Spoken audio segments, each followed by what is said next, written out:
আসসালামু আলাইকুম। শিক্ষা জাতির মেরুদণ্ড। বাংলাদেশের মৌলিক চাহিদার মধ্যে শিক্ষা অন্যতম। কিন্তু আসলে কি সবাই সুশিক্ষায় শিক্ষিত হতে পারতেছে?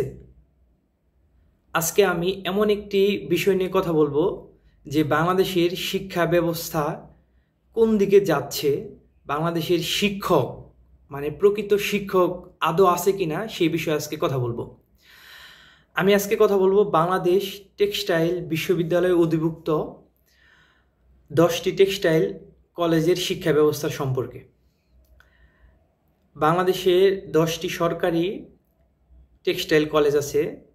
তার মধ্যে যে শিক্ষক সংকট নিয়ে যে দীর্ঘদিন ধরে আন্দোলন চলতেছে, কেন শিক্ষক সংকট নিয়ে আন্দোলন চলতেছে, শিক্ষক কেন নাই সে বিষয়ে আমি কথা বলবো।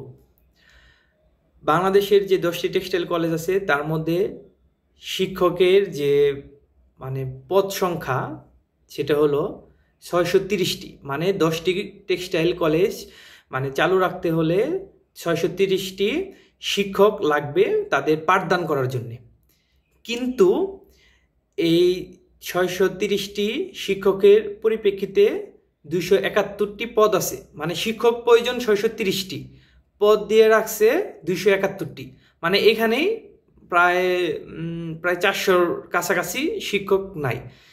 ঠিক আছে, পদ এতটি, কিন্তু কর্মরত আছে হলো 81 জন। 630 জন শিক্ষক লাগবে 10টি টেক্সটাইল কলেজ পরিচালনা করার জন্যে, সেখানে শিক্ষক আছে মাত্র 81 জন।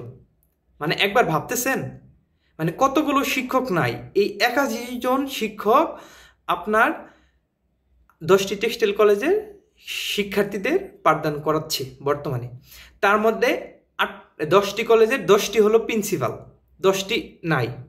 প্রত্যেকটি কলেজের 4টি করে ডিপার্টমেন্ট, তার 10টি কলেজের 40টা ডিপার্টমেন্ট।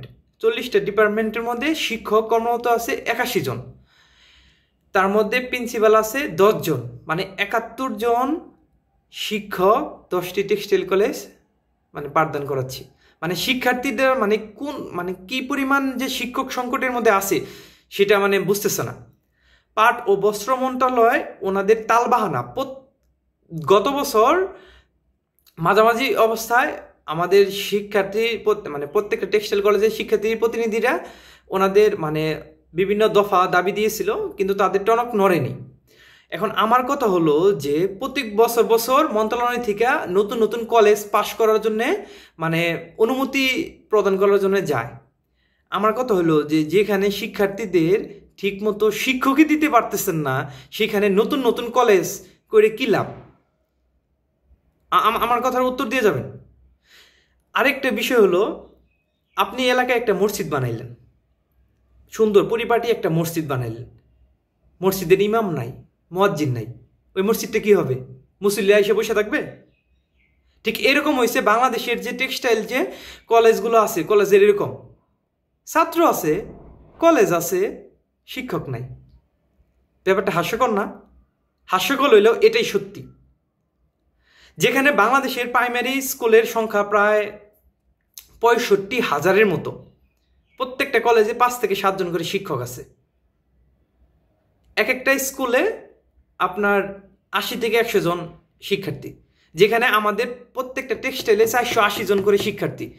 480 জন শিক্ষার্থীর বিপরীতে মাত্র শিক্ষক হইল 4 জন 5 জন। কি শিখবে? বাংলাদেশের রপ্তানি আয়ের বড় একটি ভূমিকা রাখে বাংলাদেশের টেক্সটাইল গার্মেন্টস, আর এটাই হলো বর্তমানে ধ্বংসের মুখে। আদৌ কি বাংলাদেশের শিক্ষিত টিচার নাই? শিক্ষার্থীদের পাঠদান করবে 600 শিক্ষক আপনি দিতে পারেন না? 18 কোটি মানুষের মধ্যে 600 শিক্ষক পড়ানোর জন্য আপনি দিতে পারেন না?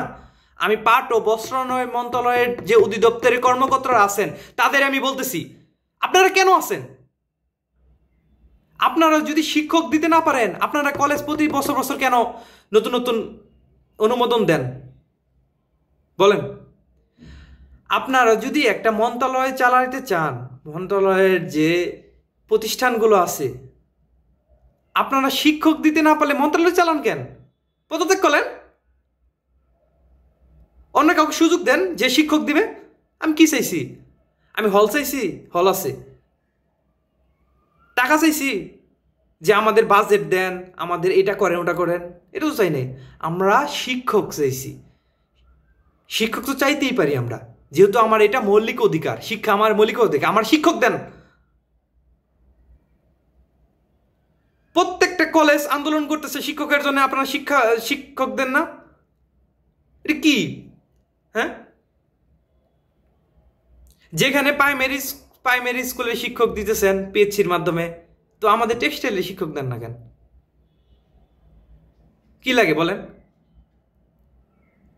প্রতি হাজার হাজার কোটি টাকা দিয়ে প্রতি বছর বছর একটা করে কলেজ না বানাইয়া আমাদের শিক্ষক দেন। আমরা একটু পড়ে আমরা দেশের জন্য একটু উপকারে আসি। বুঝছেন?